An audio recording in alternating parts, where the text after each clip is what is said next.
Espacio, queremos darle la bienvenida al exmagistrado del Consejo de Estado, Milton Chávez. Bienvenido.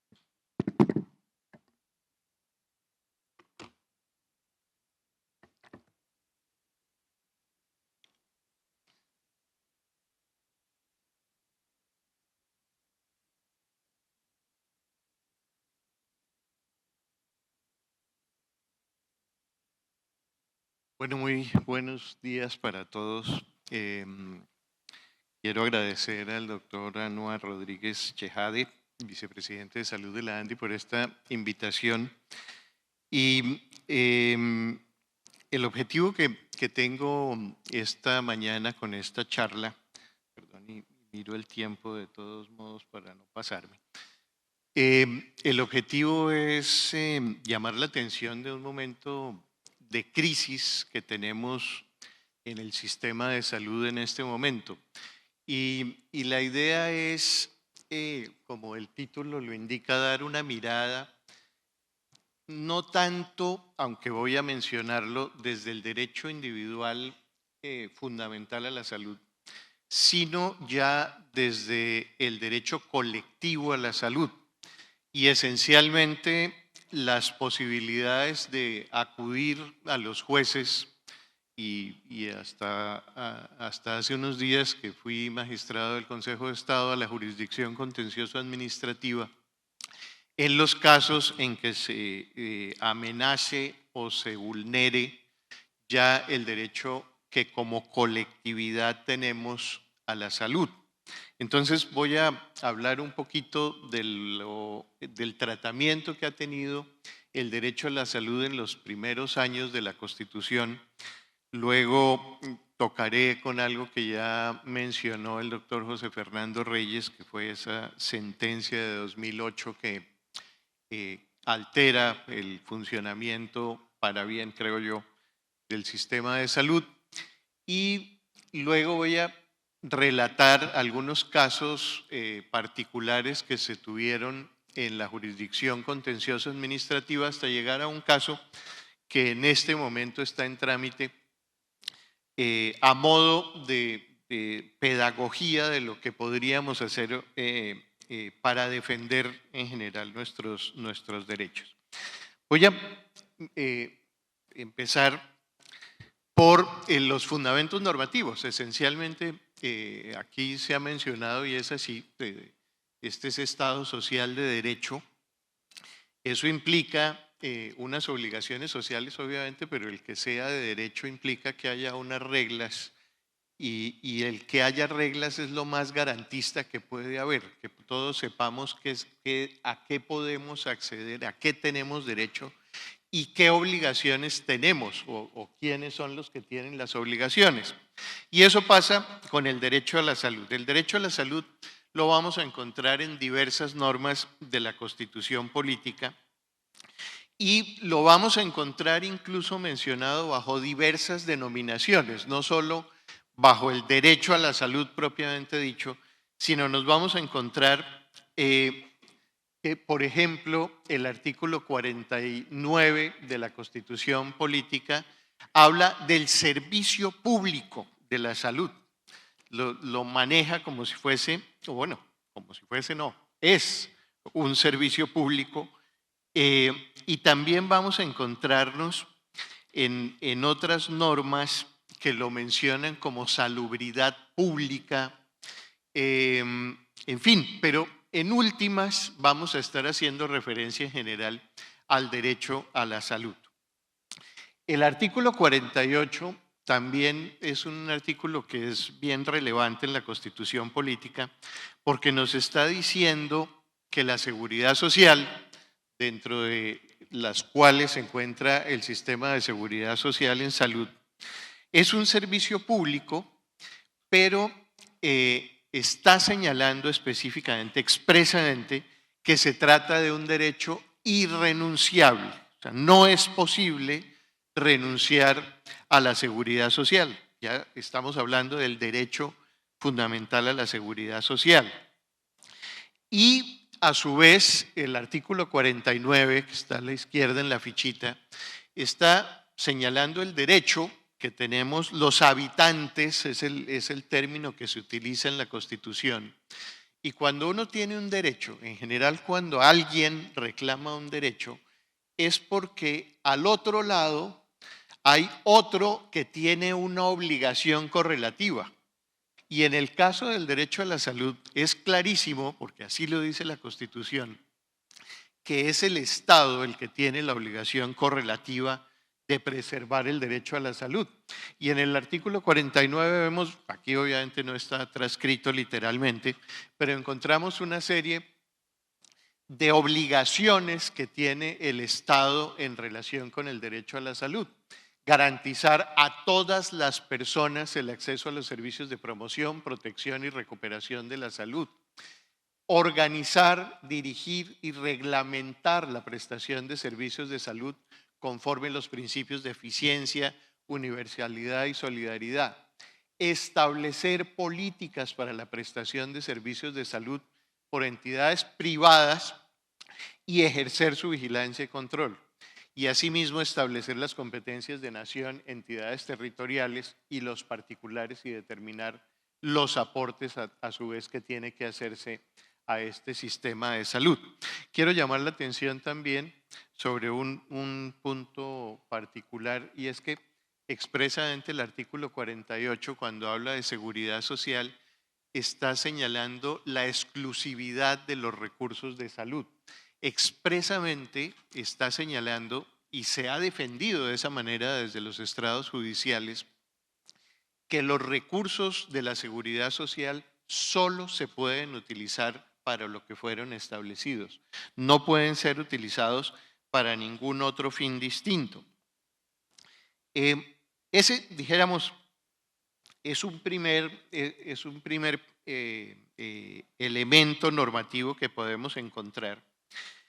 Y como estaba señalando también el doctor José Fernando, en principio, cuando se trataba de proteger el derecho a la salud, no había una protección directa. Siempre se ha señalado que es un derecho prestacional, por lo tanto, de aplicación progresiva. Ese era el esquema que estábamos manejando inicialmente.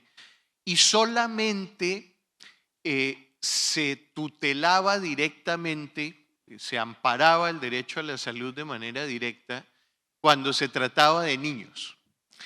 Y se amparaba de manera directa porque así lo señalaba el artículo 44 de la Constitución Política, que señala expresamente que el derecho a la salud es un derecho fundamental de los niños.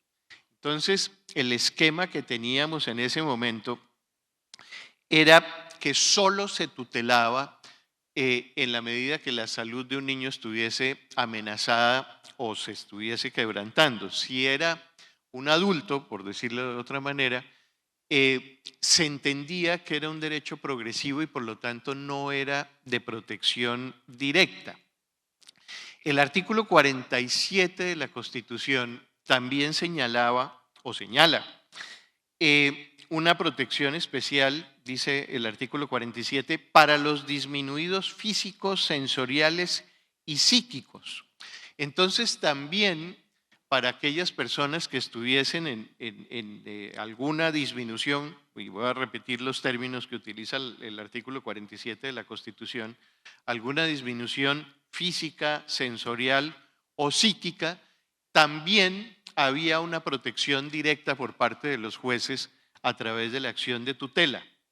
Entonces, ya en ese momento estábamos hablando de una figura que hoy en día ya se utiliza con más frecuencia, que son los sujetos de especial protección.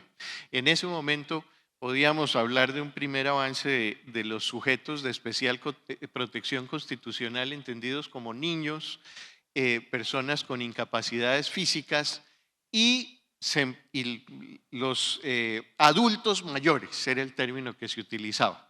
Ahí teníamos a veces unos conflictos y que todavía se siguen teniendo a partir de qué momento es un adulto mayor, porque cada vez pues, se hace mucho más mayor el adulto mayor, para decirlo de esa manera. Y eso, pues obviamente genera unas complicaciones adicionales. Pero además tenemos el artículo 88 de la Constitución Política que ya consagra expresamente el derecho colectivo a la salubridad pública. Ya tenemos otra denominación si se quiere, pero efectivamente nos estamos refiriendo a la salud. Y seguimos entendiendo el derecho colectivo a la salud como derecho previsional y por eso la ley 472 de 1998 hace una precisión y señala ya expresamente cuáles son esos derechos colectivos, esos derechos e intereses colectivos que pueden ser protegidos a través de acción popular, que son la seguridad y la salubridad públicas, el acceso a una infraestructura de servicios que garantice la salubridad pública, y voy a mencionar el acceso a servicios públicos y que su prestación sea eficiente y oportuna. Hecho bueno, aquí menciono obviamente porque ya la ley 1751 de 2015 también ya, como lo decía el magistrado de la Corte Constitucional, el derecho fundamental de la salud ya se plantea como un derecho autónomo e irrenunciable, ya no solo en lo individual, sino también en lo colectivo. Y la ley 1751 señala que este derecho fundamental a la salud comprende el acceso a los servicios de salud de manera oportuna, eficaz y con calidad.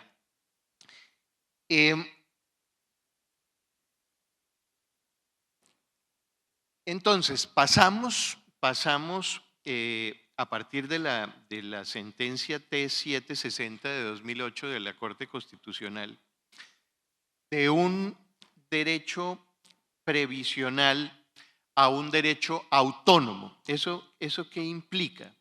Si bien en un primer momento, en un primer escenario, como les decía, la protección directa solo era para el caso de niños, para el caso de adultos mayores y para el caso de personas con disminuciones físicas, solo era posible que los jueces protegieran el derecho a la salud en la medida de que hubiese conexidad con otro derecho que se consideraba mucho más importante, como el de la vida, o en últimas como el del mínimo vital, el mínimo exigido para tener una vida digna. Entonces, en la medida que se lograra acreditar que la afectación del derecho a la salud podía derivar en la afectación del derecho a la vida o en la afectación con la vida digna, se amparaba a través de la acción de tutela. Pero si no se lograba acreditar esa circunstancia, pues simple y llanamente no había lugar a la tutela.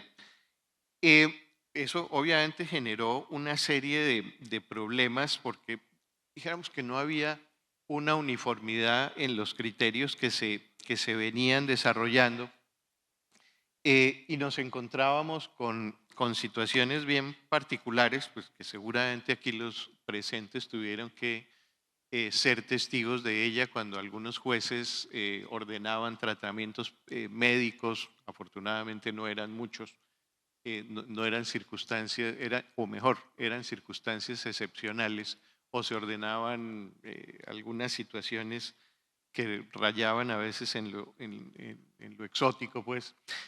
En buena hora, la sentencia T760 de 2008 regula el tema también en pos de los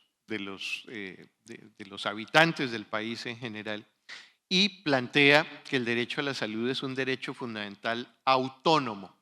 Y ya hoy en día no puede entenderse que para su protección se requiera acreditar la conexidad con el derecho a la vida o con el derecho a la dignidad.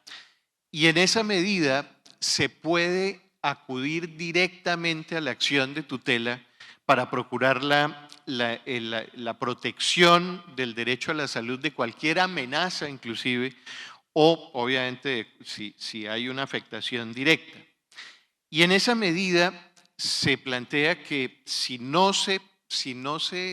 por ejemplo, si no se brindan los medicamentos que están previstos en ese entonces, hablábamos de los planes obligatorios de salud, o si no se permitía, o si no se permiten, mejor voy a hablar en presente mejor, la realización de cirugías que están amparadas por los planes, eso constituye una vulneración al derecho fundamental a la salud. Y si bien en la misma sentencia de la Corte Constitucional se plantea que el derecho a la salud es fundamental, es autónomo, tiene una protección directa a través de la acción de tutela, no es absoluto y en un momento dado pueden haber limitaciones siempre que se cumplan criterios de proporcionalidad o esas situaciones o las medidas sean idóneas, necesarias y proporcionadas respecto a fines constitucionales. Eso sí, incluso la sentencia advierte que el juez no le corresponde indicar al responsable cuáles deben ser las medidas adecuadas y necesarias para garantizar el goce efectivo del derecho.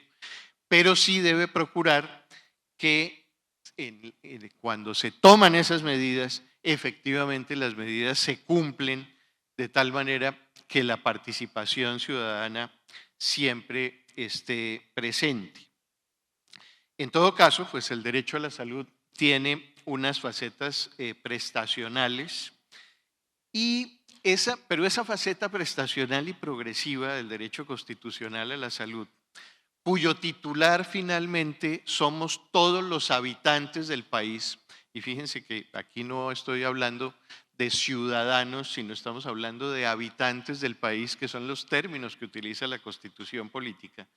Eso permite que judicialmente sea posible exigir al Estado, que es el obligado, que haya una política pública de salud, que esa política pública esté orientada a garantizar el goce efectivo del derecho y adicionalmente que haya mecanismos de participación de todos los interesados en el sistema.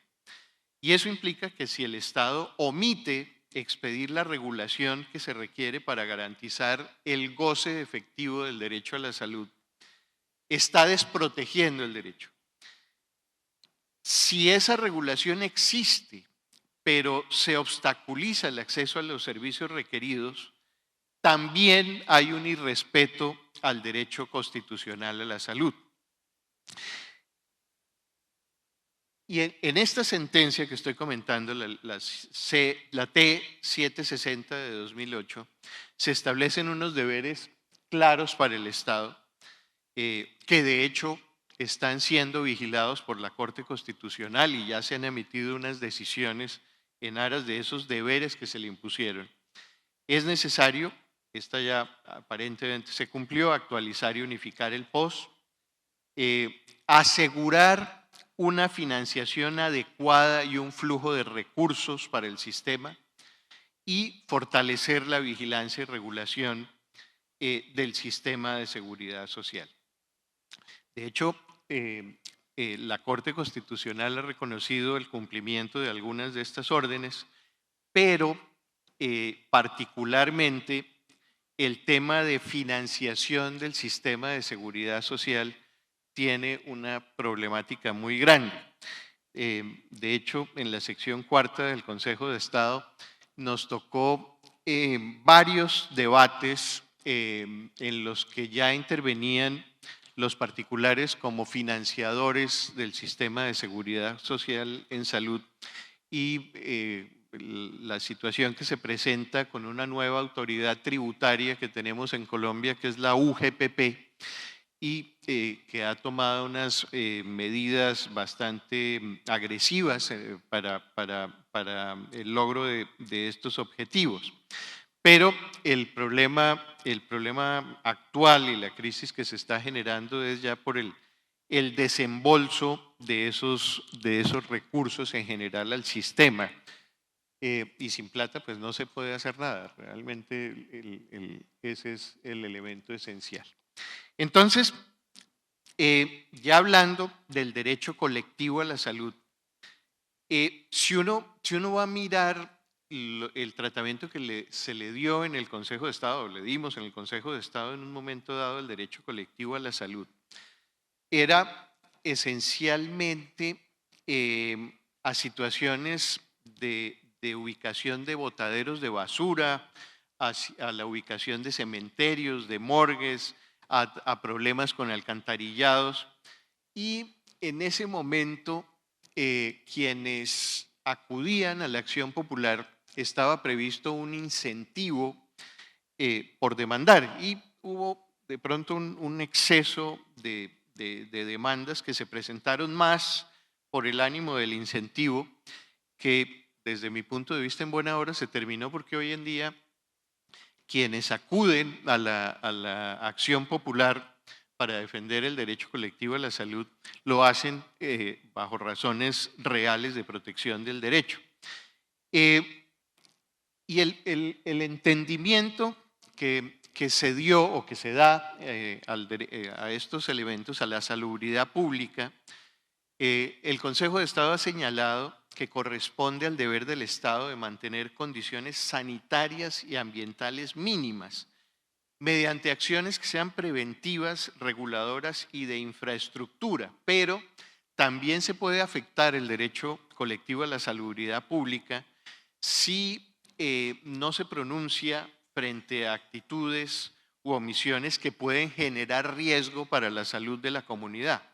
Y entonces aquí encontramos casos de rellenos sanitarios, por ejemplo, y casos que se resolvieron en un principio referentes a la ubicación de un botadero de basura, de cementerios, y de otra parte también en muchas ocasiones vinculados, se defendió también el derecho a la infraestructura de servicios que garantice la salubridad pública, que ha sido entendido por el Consejo de Estado como el acceso de la comunidad a instalaciones necesarias para proteger la salud y prevenir enfermedades. Estamos hablando de hospitales, de acueductos, y también ha habido en la jurisprudencia el amparo de derechos colectivos por acciones que vulneran contratos o licencias, o en general también por falta de inversión. Dejo aquí en la ficha porque buena parte de las acciones populares que se tuvieron defendieron el acceso, el derecho al acceso a servicios públicos, entendiendo el derecho a la salubridad pública como un servicio público y entendiendo también los derechos a seguridad social como un servicio público. Entonces vamos a encontrar varias decisiones en ese sentido. Aquí menciono algunas de los casos en los que se intervino por parte del Consejo de Estado. Este fue un caso bastante particular en los que se protege el derecho colectivo a la salubridad pública y también los derechos al consumidor y el derecho a la salud de los menores en general como colectividad. Y es un caso de una bebida que omite el letrero que exige la ley, que dice prohíbase el expendio de bebidas embriagantes a menores de edad.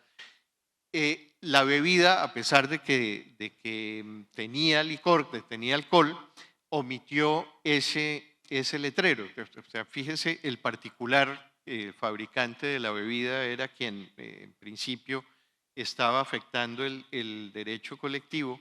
Sin embargo, se vincula también al INVIMA como la autoridad que debía ejercer la vigilancia sobre la publicidad del producto, y se ampara el derecho colectivo y obviamente se obliga tanto al INVIMA como para que deje la omisión que tenía, como a la entidad privada para que tome las medidas pertinentes y cumpla lo que dispone la ley en ese momento.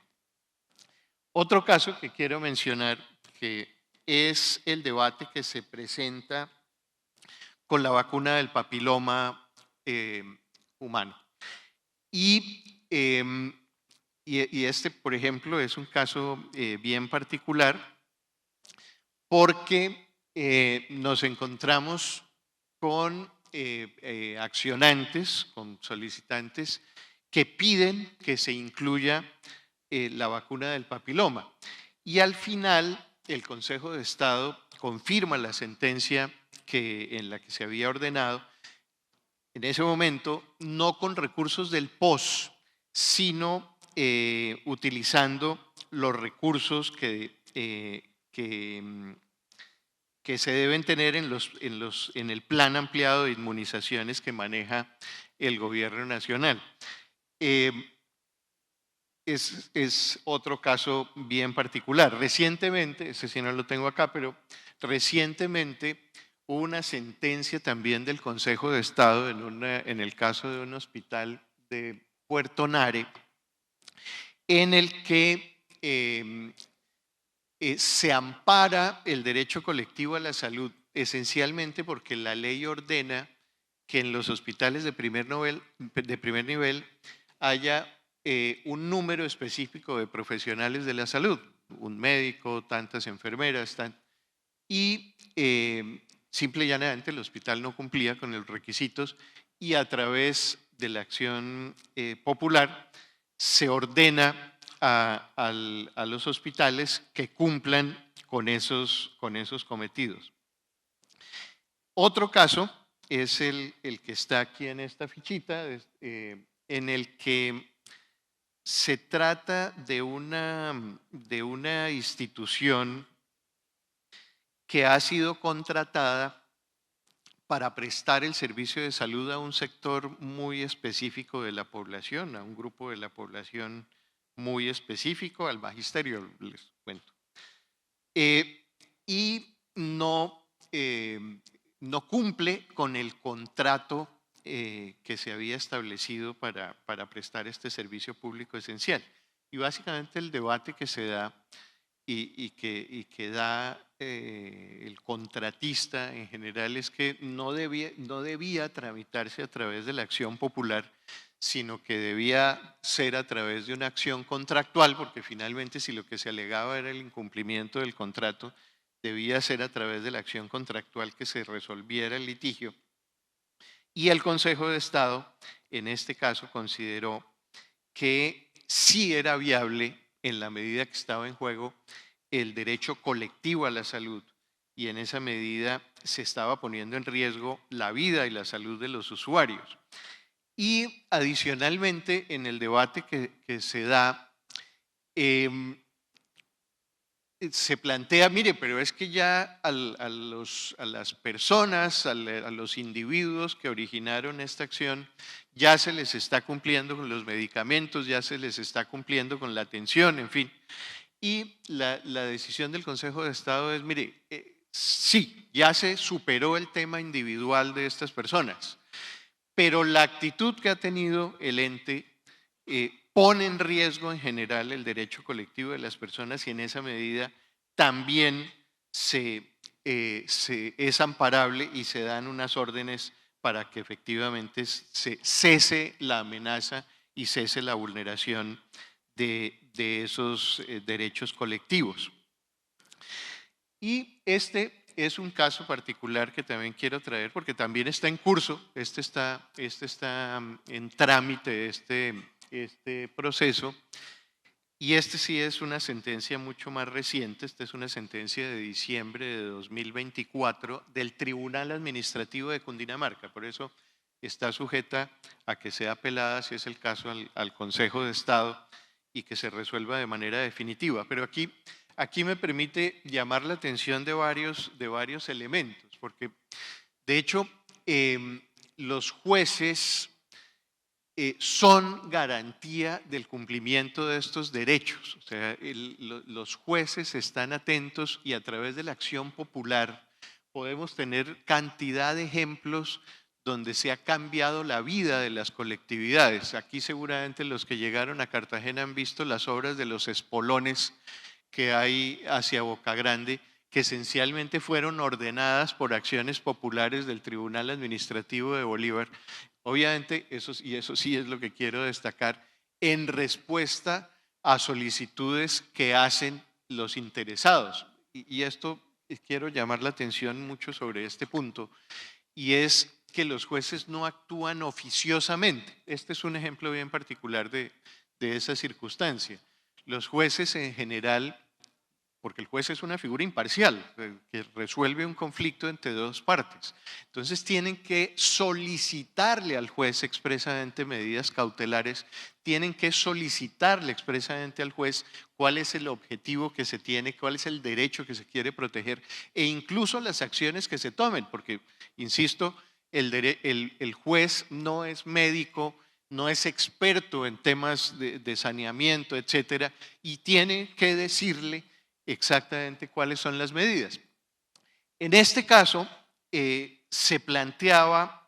le plantea al Tribunal Administrativo de Cundinamarca que hay una problemática porque no hay una regulación, no hay política, mejor, de medicamentos en Colombia.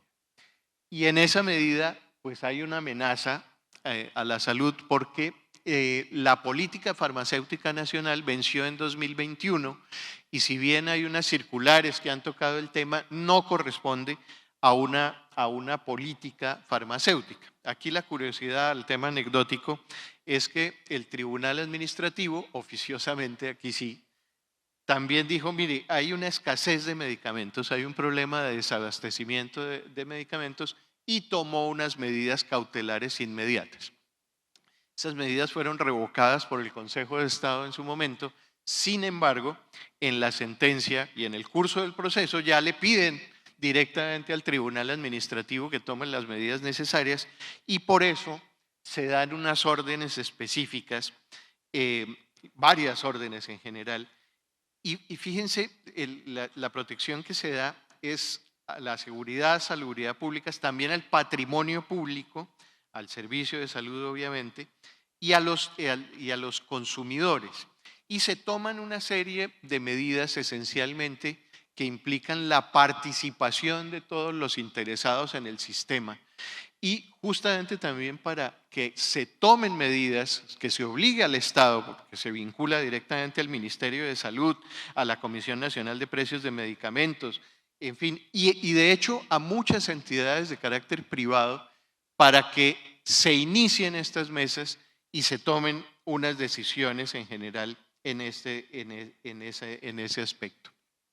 Entonces, fíjense, lo que quería ilustrar era casos reales de protección al derecho colectivo a la salud y llamar la atención, si bien yo ya no estoy en el Consejo de Estado porque terminé mi periodo constitucional hace unos meses, sigo destacando la fe en la justicia.